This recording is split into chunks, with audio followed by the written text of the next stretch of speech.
Falarmos de tarifas, olha, sexta-feira tinha gente ali achando que tinha caído o tarifaço dos Estados Unidos sobre o Brasil, mas não era bem isso, aliás, não era nada disso.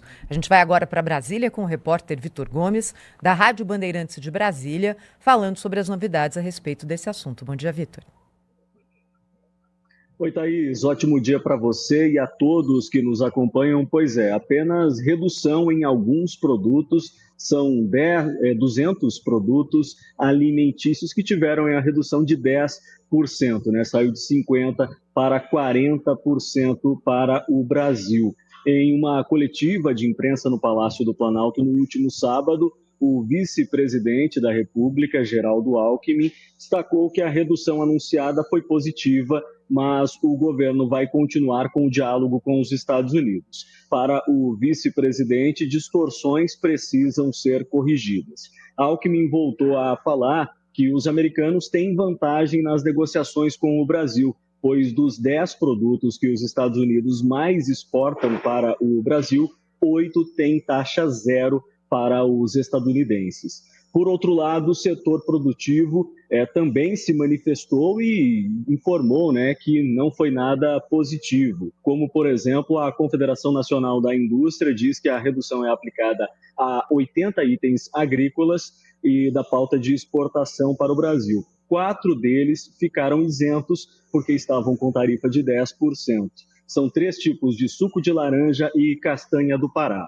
O café brasileiro estava sendo taxado em 50% nos Estados Unidos. Com o anúncio, a tarifa caiu para 10%. De acordo com o Conselho dos Exportadores de Café do Brasil, a competitividade segue afetada. Isso porque países que competem com o café brasileiro, como Colômbia e Vietnã, tiveram a taxa zerada. De acordo com o Palácio do Planalto, as negociações devem continuar para diminuir as taxações. Segundo o governo, os Estados Unidos demonstraram sensibilidade ao promover cortes que, na prática, reduzem custos para os consumidores e fortalecem o comércio bilateral. Volto com vocês. Obrigado, Vitor Gomes, trazendo a notícia para a gente, para repercussão agora numa entrevista com o presidente do Conselho dos Exportadores de Café do Brasil, Márcio Cândido. Tudo bem, Márcio? Bom dia. Como é que vocês receberam essa história toda?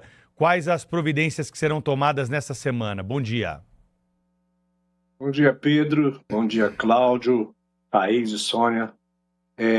Prazer estar aqui com vocês. Bom, nós recebemos com extrema frustração, porque a nossa expectativa era em função do que a gente entendia que o governo brasileiro estaria negociando lá fora, que viriam medidas mais favoráveis para o Brasil.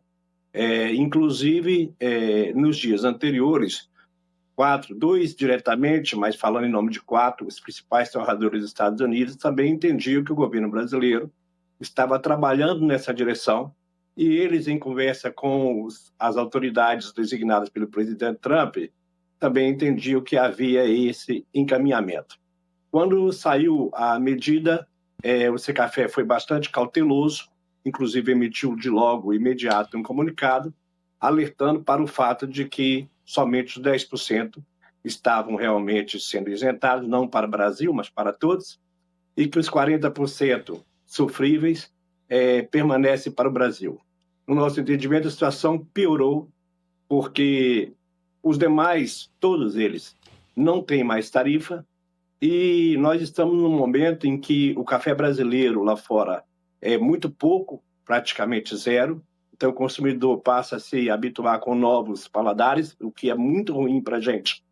E nós estamos exatamente no início da entrada da safra da Colômbia, que começou agora em outubro, a safra principal, e a entrada da safra do Vietnã, que começa em novembro, os principais concorrentes, e cujas safras, inclusive, serão bem melhores do que a do ano anterior. Ou seja, a situação é bem complicada para nós. Obviamente que a gente sabe que a partir de hoje está sendo intensificado o trabalho, tanto aqui quanto lá fora. Eu conversei na sexta-feira, logo que saiu a medida, com a Embaixada do Brasil em Washington, com a nossa Dida e com o nosso ministro, Cássio. Conversei no sábado com o vice-presidente da República e falei realmente da situação que a gente está. Acabei de enviar, inclusive, mensagem para eles, porque um dia antes da entrevista do presidente Trump, é bom lembrar, que o Secafé já tinha enviado ofício para o presidente Lula, para o vice-presidente Alckmin e para o nosso chanceler Mauro Vieira, alertando que a gente contava com o trabalho deles eficaz e imediato.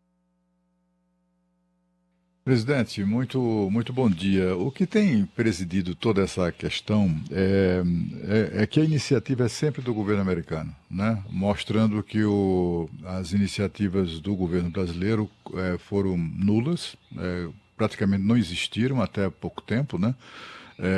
O governo brasileiro se recusou mesmo a estabelecer um clima de diálogo com o governo americano e agora a gente assiste a essa coisa estranha, né? Porque o governo brasileiro chegou a comemorar, olha aí, conseguimos, conquistamos, é mérito nosso, e etc. A diplomacia brasileira valorosa e coisa e tal. E, na verdade, não era bem assim, né? Como o senhor mesmo explicou, a situação até piorou, porque, afinal de contas, os concorrentes do Brasil agora estão com tarifa zero e o Brasil com 40% de tarifa, né? O que é que o senhor acha que está faltando? Está faltando um empenho maior de quem? Do chefe do governo, do próprio presidente Lula, que deveria pegar o avião e ir lá e tentar, de alguma maneira, estabelecer uma negociação direta com o presidente Trump? Ou é mesmo o desinteresse americano a essa altura do campeonato, enfim, abrir mão de suas posições e ceder a um ambiente de negociação mais vantajoso para o Brasil? Veja bem, Cláudio, eu estive a convite do governo brasileiro com a delegação na Indonésia e na Malásia. Participei de vários atos ali, inclusive estava próximo e em conversas com um dos ministros que estava presente na reunião com o presidente Lula e o presidente Trump, que foi o vice-ministro Márcio Eliezer Rosa, tem sido muito atencioso para conosco. Obviamente que a gente sabe que ali iniciou-se um novo momento e a gente, por isso, tinha uma expectativa melhor. E o presidente Lula, tanto na coletiva quanto conosco ali, ele disse claramente que se as coisas não andassem, ele tomaria para si a responsabilidade e ele iria negociar direto com o presidente Trump, porque a reunião lá na Malásia teria sido muito bom, um ambiente melhor. Então, o que a gente entende é que o primeiro passo que foi dado, obviamente, não é direcionado para o Brasil, e a gente realmente tem essa expectativa de que tanto os pares de Brasil, e aí eu vou citar nominalmente, principalmente o nosso vice-presidente Alckmin, e o chanceler, obviamente, e o presidente Lula, precisam atuar intensamente, aproveitando aquilo que foi acordado na reunião na Malásia. Nós recebemos uma mensagem, é muito importante notar, que na sexta-feira, a NCA, que é a National Coffee Association, ela informou o seguinte, por escrito para a gente: fizemos todo o possível em favor do Brasil. Agora está nas suas mãos. Eu mandei essa mensagem para todos aqui citados e imediatamente eu tive uma resposta da embaixada nossa em Washington e ela disse o seguinte: realmente o trabalho da NCA tem sido incansável. Ou seja, quando a indústria americana, que equivale ao Secafé aqui no Brasil, por exemplo, trabalha incansavelmente para o Brasil e diz que tudo que ela podia ter feito já foi, e é o reconhecimento por parte, a gente sabe disso, da nossa embaixada, realmente a bola está na nossa mão e a gente precisa atuar com praticidade, pragmatismo e sair um pouco do discurso e partir para a ação real. Nós estamos conversando ao vivo com Márcio Cândido, presidente do Secafé. Presidente, pois é, isso que o senhor falou é muito importante, porque os Estados Unidos são os maiores importadores de café do mundo, já o Brasil é o maior produtor e exportador mundial.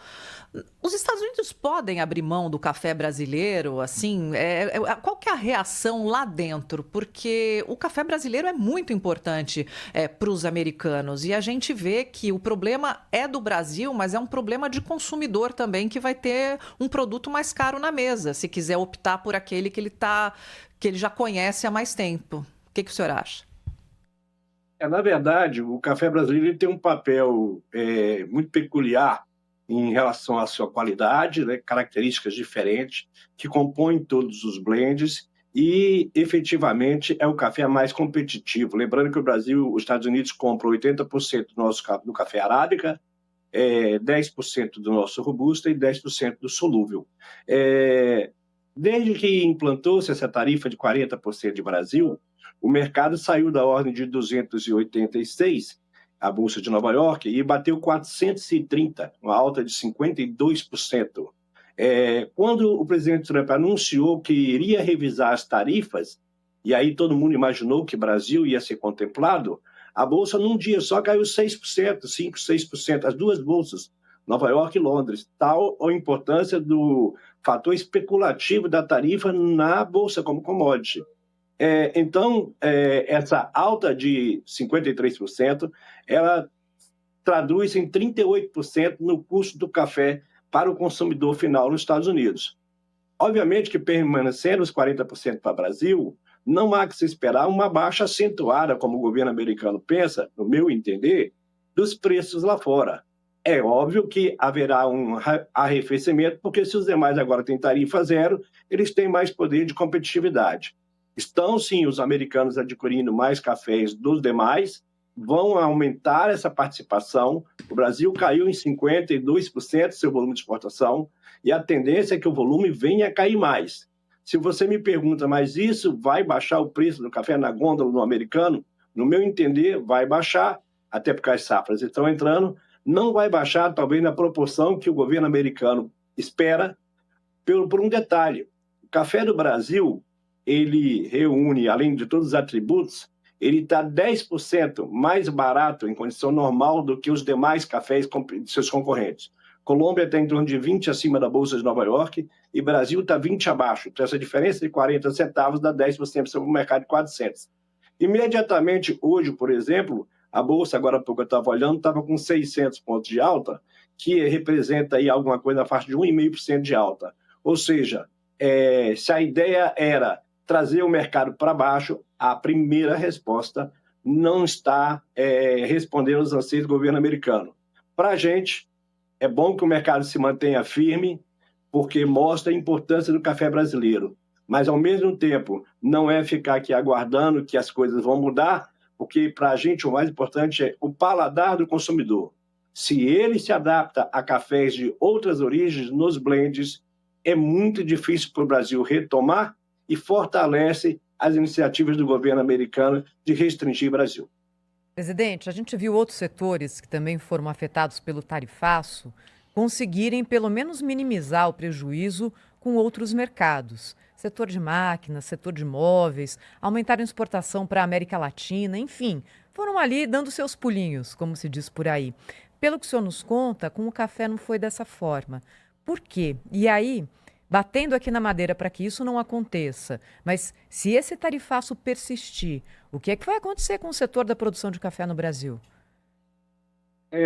Neste momento, como a safra produção mundial é muito ajustada para o mercado internacional, e aí eu estou me referindo até o final da safra desses dois países, que agora está entrando a safra nova, e a safra brasileira, que está entre safra, ano que vem, que nós temos a próxima safra, neste momento, o Brasil conseguiu realocar parte dos seus embarques não realizados para os Estados Unidos, principalmente para a Europa e para a Ásia, o que não se traduz em aumento de consumo. Simplesmente alguém enviou mais café para o americano e não tem café para enviar, como tinha anteriormente, para a Europa e a Ásia. E aí entra o Brasil, que também é o mais competitivo. Conversa bastante com o interesse dos consumidores desses outros continentes, Europa e Ásia. Óbvio que se a gente se alongar nessa situação e a perspectiva é que nós teremos uma recuperação substancial na safra de arábica brasileira, e aí nós teremos um excedente na produção mundial, o quadro é que nós podemos ter um excesso de café e o maior prejudicado ser o Brasil. Colocar café em novos destinos não é tão fácil, porque os destinos, na sua maioria, estão consolidados. E ok, o Brasil pode ganhar um pouquinho aqui, um pouquinho ali, mas os novos consumidores de café, principalmente ali a China, que assinou acordo de intenção com o governo brasileiro de adquirir cerca de 4 milhões de sacas, mas em 5 anos, que representa 1 milhão de sacas ao ano, isso não vai se traduzir em aumento efetivo de consumo nos próximos 12 meses, que é a próxima safra. E um outro fator é que nós temos hoje uma indústria, a maior indústria de café solúvel, que é o produto elaborado, que gera 3 a 4 empregos comparado ao café em grão, está no Brasil e no Vietnã. O Brasil um pouco mais e o Vietnã crescendo muito, quase que encostando já no Brasil. Essa indústria está impossibilitada de vender o seu solúvel para os Estados Unidos, que representa 20% também do consumo, e alguns contratos têm sido fechados com os exportadores brasileiros assumindo o ônus de 50% dessa tarifa, anteriormente 25% dos 50% e agora 20% do 40%, o que quer dizer vender literalmente com prejuízo substancial, para não perder os seus clientes, já que o solúvel é um produto acabado e atende especificamente aquele mercado com aquelas características. É difícil aí, desafiadora essa situação, né? O Márcio Cândido, presidente do Conselho de Exportadores de Café do Brasil, esteve conosco aqui mais uma vez para explicar essa situação do café brasileiro, que não está fácil, como vocês ouviram. Nós vamos continuar acompanhando e, quem sabe, né, numa próxima entrevista, ter notícias melhores aí a respeito desse setor, que é importantíssimo para a economia do Brasil. Márcio, obrigado por enquanto, boa sorte e até uma próxima oportunidade aqui na Rádio Bandeirantes e Band News TV. Eu agradeço e volto a dizer, para que nós tenhamos sucesso, há que haver uma ação efetiva por parte dos nossos representantes. Obrigada. Esse aqui é o Jornal Obrigado. Gente, falando para todo o Brasil, pela Rádio Bandeirantes, pela Band News TV. Na volta, Pedro, a violência nossa de todo dia, com casos em São Paulo e no Rio de Janeiro.